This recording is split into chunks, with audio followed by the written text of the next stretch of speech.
Okay, artists, let's grab our mountains that we made last week. Remember that we're going to be working with color value, which is the lightness and the darkness in a color or a hue, right? It's another word for color. Okay, so I'm going to be showing you here, I'm going to be using the hue blue. And then I'm going to be using my black and my white to make my tints, which are when you add white to a color, and my shades, which are when you add black to a color. But you could choose, maybe you wanted to use a different hue. I remember some of you said last week you wanted to use green or purple. I will let you choose what hue you want to use, but remember, in my video, I'll be using blue. Now you might remember that we started labeling our mountains last week. So remember that as we go up from our main spot, our center that we labeled with our hue, we labeled them to be light, whatever our color was, 1, light, whatever our color was, 2, light, whatever our color was, 3. Now I again used blue, so I have LB1, and then above LB1 is LB2, and then above LB2 is LB3. Okay, so let's talk about those dark colors. So again, go back to your middle to where your main color is. Again, mine is blue.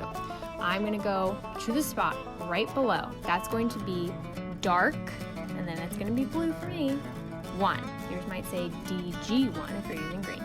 Okay, well, what's gonna go below that? That's gonna be your second dark shade, okay? So it's gonna be D, for me, B2, and then right below it's gonna be DB3. Now, some of you did create a lot of mountains in yours. So you might want to clump your area. So perhaps you have a few mountains that are with your main color, a few that go into your LB1 category, and a few that go into your DB1 category, okay? Here's what I want you to do. I'm going to be using paint today. If you have some paint, go ahead and grab it. If you do not have paint, I'm going to show you in a minute how you can use watercolors or you can use crayons and colored pencils to achieve our color value. Remember those tints and the shades, but go ahead and fill in your first area that you selected with your main color. So I'm going to grab blue and I'm going to fill in just the blue section.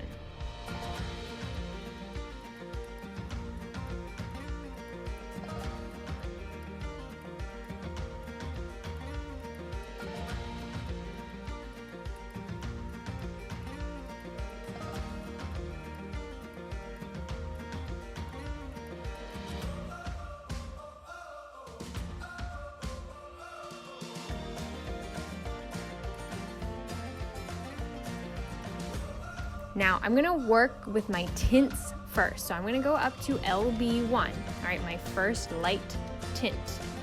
And what I'm gonna wanna do here is I'm going to actually take my main color and I'm going to add some white into it. Not a whole lot for my first one, but I'm gonna add some white into it first. Okay, so now I have a lighter blue. So that's what I'm gonna fill in LB1. So let's talk about if you do not have acrylic or tempera paint like I'm using. Let's talk about using watercolors first. So remember that with watercolors, okay, if we add more water, we get a lighter version of our hue, okay? If we have less water, we typically get a darker version of our hue. So again, lighter tint, darker shade. So I'm going to show you here how I can add more water to my brush, and that helps me get lighter. But if I add more paint to my brush, you can see it's getting darker. And I can even keep going over the same spot to help get it darker and darker and darker. All right, so that would help us achieve our shades, and the more water we add to our brush will help us achieve our tints.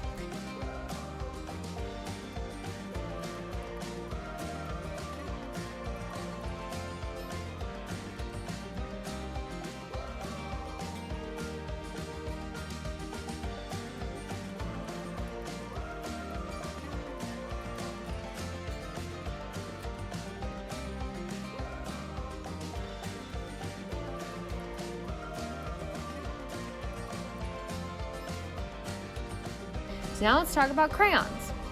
So the pressure that you use with your crayon or your colored pencil can also help to get you a lighter version as well as a darker version. So for our tints and our shades, we can change the amount of pressure that we're using.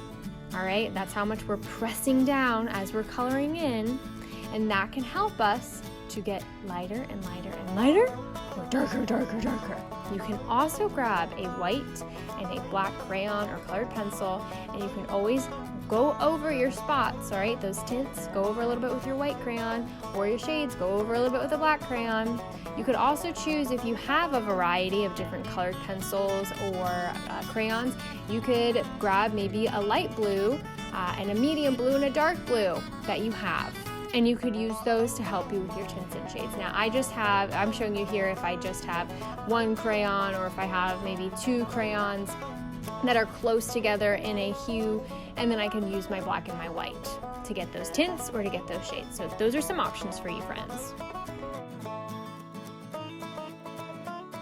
Okay, so let's go ahead and get back to our first tint layer. So again, remember that to create my LB1, all I did was I added a little bit of white to my main hue, right? In my case it's blue, it might be green or purple, red, whatever you choose to do your mountains. Okay, so let's talk about our next tint area. So this is LB2. So I'm going to just go back to my palette and I'm going to add more white into what I already mixed for my LB1. So grab more white, mix it in. You can even test on your paper and see, did I achieve a lighter tint, or do I need to add a little bit more white? All right, well, I found the perfect version for LB2, so I'm gonna go ahead and fill in that spot.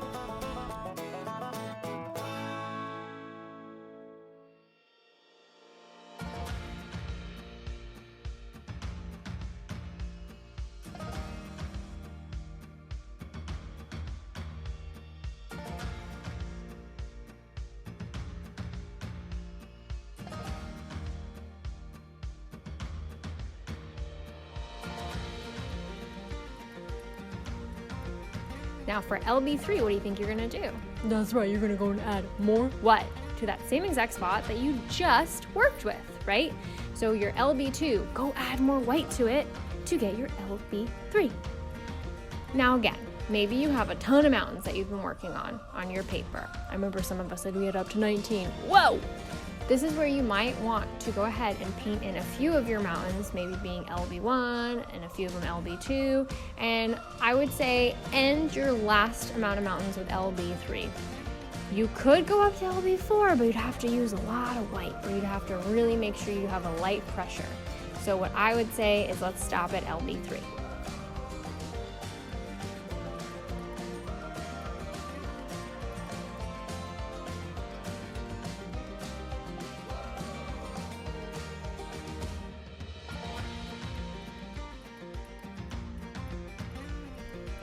All right, are you up for the challenge of our shades now? So here's what we're going to do. We're going to start with our DB1, which is again just below our main hue color layer, okay? So I'm going to go here and I'm going to add my blue, pull it off to the side, and then I'm going to grab just a teeny little bit of black. Just a teeny little bit, not too much, okay? And I'm going to mix that together. Ooh, I get just a darker shade of my blue, which there you go. That's my DB1.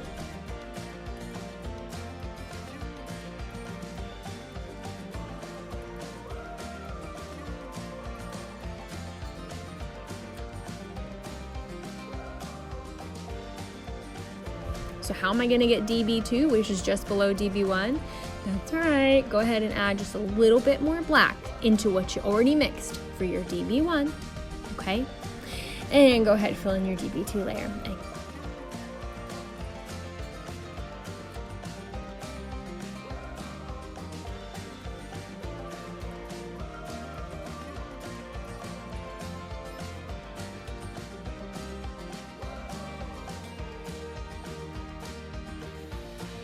And guess what?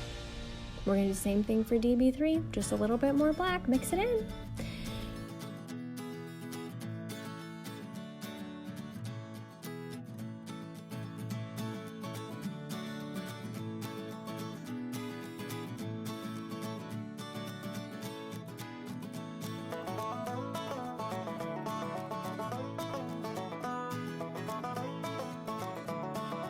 Here's the last thing that I want to say. Down at the bottom of your paper, you might want to add a little line, horizontal line from one side to the other with black, okay? And the reason why we want to do this is because we're going to be adding some shapes to this next week. all right, that are going to pertain to our mountain landscape setting. So go ahead, paint a little black line or color in, whatever you're using for materials, black line across from your paper. Once you have that, you are done. Please go ahead and place your Color Valley Mountains in a safe spot. We'll pick back up next week. Bye, artists.